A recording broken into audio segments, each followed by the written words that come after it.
Horroo Goodaa Kokor. Bishaan gaafateerraa tooraasaa namni horaasuun tolu gamaa gaaman utaaluun badiidhaa wal jallisuun falu. Horroo Goodaa Kokor.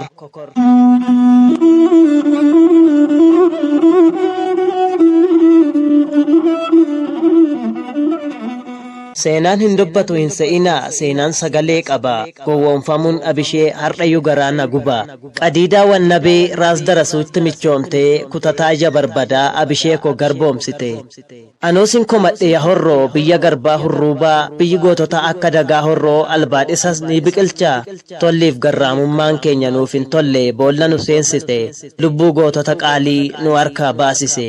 Garuu guyyaa gaafa marii kokor anaan kan na dhibe orro gurra guddee gooticha abishee akkamiin gad lakkisee nafxanyaanis miidhamee isaaf takkaa hin rafne miidhaa baay'ee raawwate irratti akka malee silaa safuun beekanii rirriittaaf sukkuummaa gar maleen rakkoof gidiraa baay'ee booda gootichi baddaa horroo harqota jala gale. Abisheen koo leencichi yeroo gulantaan namummaa harkaa buute nafxanyaanis chiraaf sadoon horroo harkaa fuute.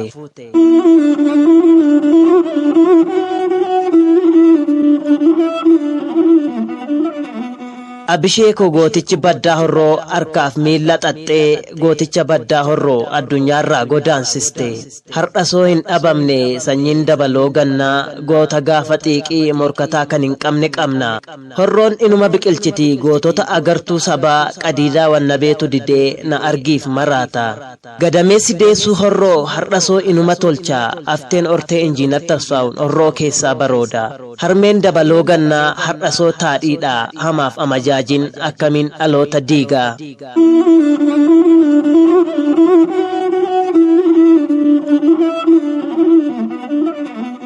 Egaa nun komatiin abishee ilma garbaa hurruuba ijoolleen kee baay'een akka atitti duute irraanfatee gara ormaatti tarreeda. Lafee kee biyya hormaatti awwaalanii dammaramuu moo maal jedhanii kaayyoo kee irraanfatanii osoo ati ol kaatee itti mul'atte boolla kam haaseenanii.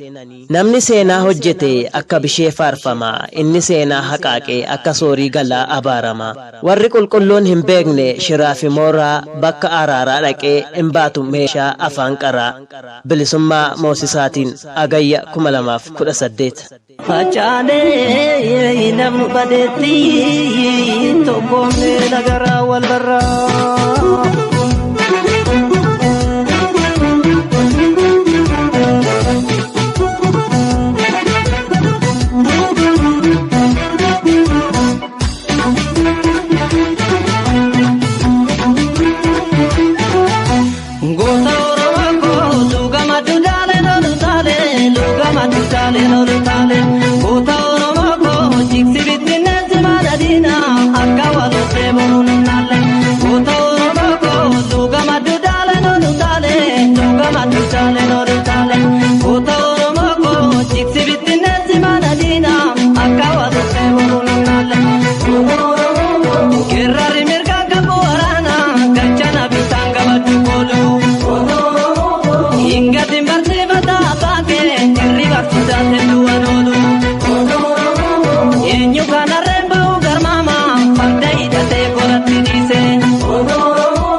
Tololo mukadiga murani kawe jirma sobani murani kawe jirma sobani oto kagara kiya dirata dikgalomani abaftu kututti bijomani ebo karabilani darbana irretti jabefatu